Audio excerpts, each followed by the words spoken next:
Yo, Brian from Deadstock here. As some of you guys may know, I have a sneaker collection worth over $1 million. And it's long overdue, but let me show you guys my top sneakers of my collection. And then you can tell me in the comments below which ones you like the most. Let's roll. So as a collector, this is very difficult to do, and that is to narrow down your very favorites out of your collection. But let's start off with one of my favorites, and that is the Special Box Red Lobsters. 1 of 50 in a wooden crate.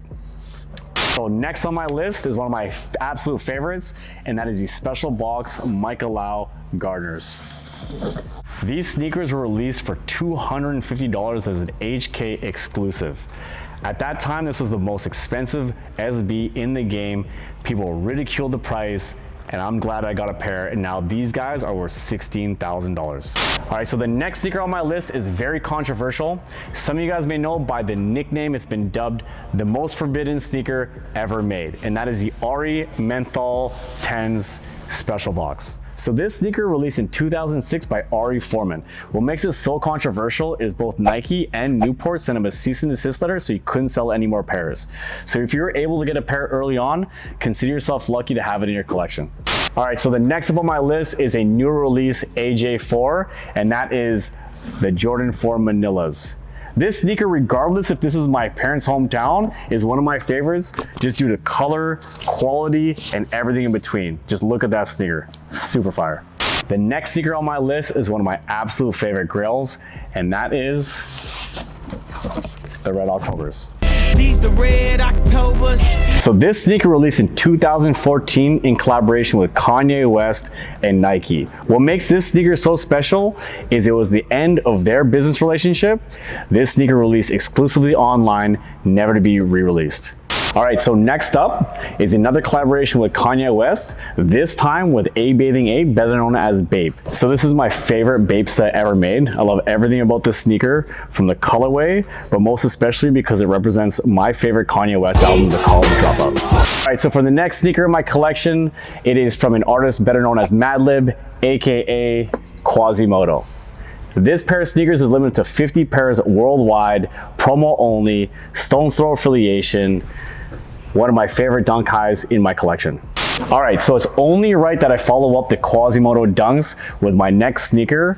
It is one of his friends and his closest collaborators, and that is with the MF Doom dunks. These guys released in 2007 and epitomize a rapper from colorway to the details of the ostrich to the tongue tag. Everything about this sneaker represents this backpack rapper to the fullest. As some of you guys may know, he died in 2020. RIP MF Doom.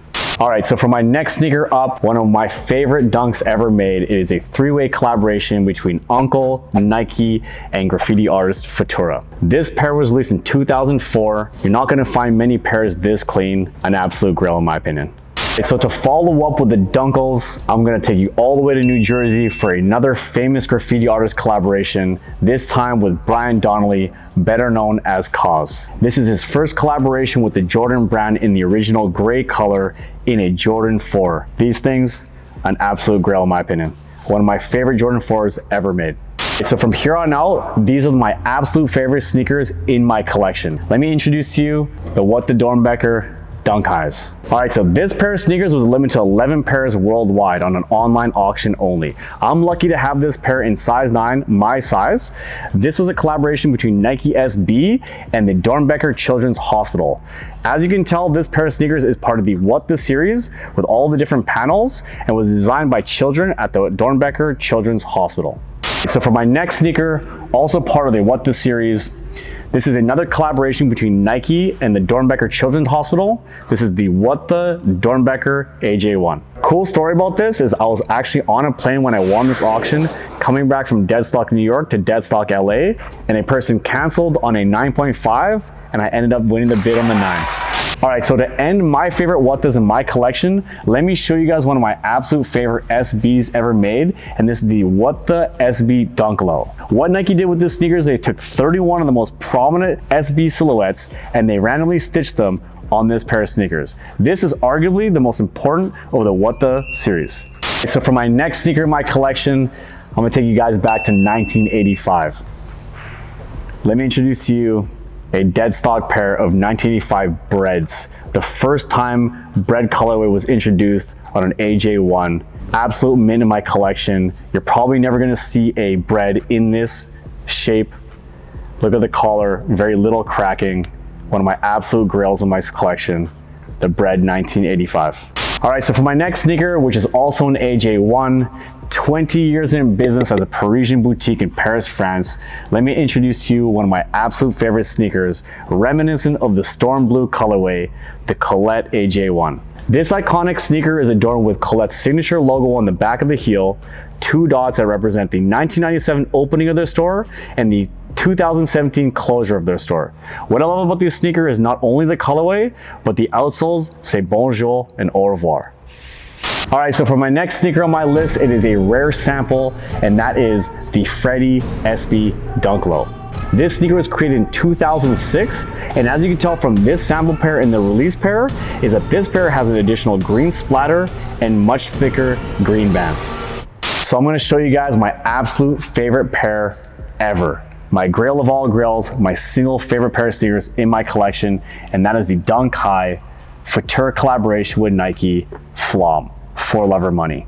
Everything about this sneaker is business to me, with all the currencies of the world, the FL, Futura Laboratories in the back. Limited to 24 pairs worldwide. This right here is my favorite single sneaker ever made. So last but not least, you've probably never seen a complete set in one size. Let me show you something that's gonna blow your mind. A full city pack size 9. Let me start this off by talking about one of the most important sneakers in the game, and that is the one that a lot of people say started up the sneaker craze in the United States, and that is the Staple Pigeon. This sneaker was limited to 202 pairs worldwide, 1/4 of the city pack. Jeff Staple, Reed Space, was commissioned by Nike to create a sneaker that represented New York City. As you can tell by the colorway and the pigeon on the side, this sneaker, as many would say, started the sneaker frenzy in the United States and worldwide. All right, so the next sneaker up is the Tokyos. This sneaker represented the white dunk exhibit in Tokyo in 2004. This was also limited to 202 pairs worldwide, adorned with a white canvas, obviously yellowed over the years, and a gum outsole.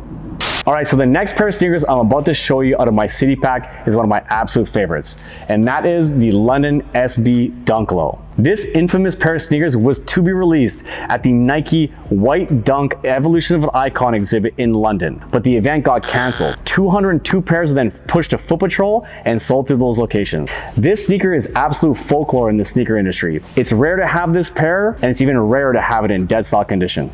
My absolute holy grails in my collection, and the last sneaker in the city pack, the Paris SB Dunk Lows. These sneakers were limited to 202 pairs worldwide in collaboration with Bernard Buffet to create a sneaker that represented Paris, France. As you can tell from both pairs of my sneakers, no two pairs are alike, and that's because they cut up a canvas painting and stitched them on a Nike Dunk Low. The pair on the right, as you can tell, is adorned with more ballerinas than the other pair on the left, and that makes it more rare and more sought after. These pairs right now are going for over $100,000 a piece. These are my most prized possessions in my collection. If you guys like content like this and you want to see more sneakers, please hit the like and subscribe button below and let me know which sneakers were your favorites out of my collection. Until next time, peace.